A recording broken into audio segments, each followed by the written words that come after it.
Tom Cruise et l'équipe de Mission Impossible, Fallout étaient à Paris jeudi pour l'avant-première du dernier volet de la saga. Dans Mission Impossible, Fallout, présenté en avant-première mondiale jeudi soir à Paris, où il a été en grande partie tourné, Tom Cruise reprend son rôle du célèbre agent Ethan Hunt pour un nouveau festival de sensations fortes et de cascades spectaculaires. Réalisé comme le précédent volet Mission Impossible, Rogue Nation, par Christopher McQuarrie,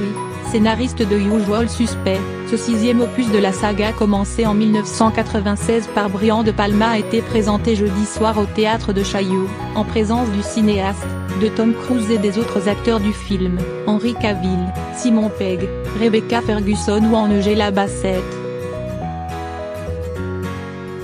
Dans ce nouveau volet, Ethan Hunt et son équipe de l'IMF, Impossible Mission Force, spécialistes de l'espionnage en conditions extrêmes, sont lancés dans une course-poursuite pour récupérer du plutonium volé par une organisation terroriste internationale. Situé entre Belfast, Berlin, Londres, Paris et le Cachemire, ce film aux images impressionnantes a été notamment tourné pendant 35 jours, en avril et mai 2017, dans la capitale française, une aubaine pour la ville de Paris, qui s'était félicitée de ses retombées économiques, chiffrées à environ 25 millions d'euros. Il en montre les monuments les plus connus, de l'Arc de Triomphe au Trocadéro, en passant par le Grand Palais, l'avenue de l'Opéra, les jardins du Palais Royal et les quais de Seine, ainsi que des vues aériennes rares.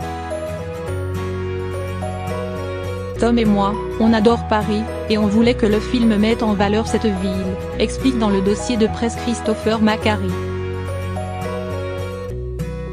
Le cinéaste dit avoir notamment voulu rendre hommage au court-métrage de Claude Lelouch de 1976 C'était un rendez-vous, qui montre pendant 8 minutes une traversée de Paris à grande vitesse, filmée en un seul plan séquence depuis l'avant d'une voiture. Tom Cruise a passé plus d'1 an à se préparer pour ce film.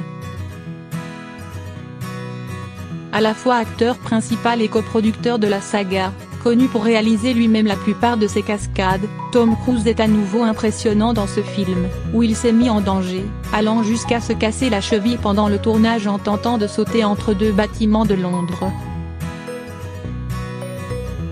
L'acteur de 56 ans qui avait dû rester accroché à la porte d'un avion de transport militaire pendant le décollage dans Rogue Nation, y saute cette fois d'un Boeing C-17 à plus de 7500 mètres d'altitude, pour une descente en parachute particulièrement technique, qui a nécessité un entraînement intensif d'une centaine de sauts. Tom a passé plus d'1 an à se préparer pour ce film, indique Christopher McQuarrie, soulignant que l'acteur est prêt à réaliser à peu près tout ce qu'on peut imaginer. On l'y voit piloter un hélicoptère à travers les montagnes, ou encore conduire sans casque une moto lancée à pleine vitesse et à contresens dans les rues de Paris. Cette séquence de course-poursuite effrénée entre une moto, une BMW M5 de collection et un camion blindé, a mobilisé 70 véhicules pilotés par des cascadeurs. Un coup mal placé sur la tête et l'accident peut être fatal, reconnaît le chef cascadeur Rod Eastwood, qui dit avoir été très soulagé quand ça s'est terminé.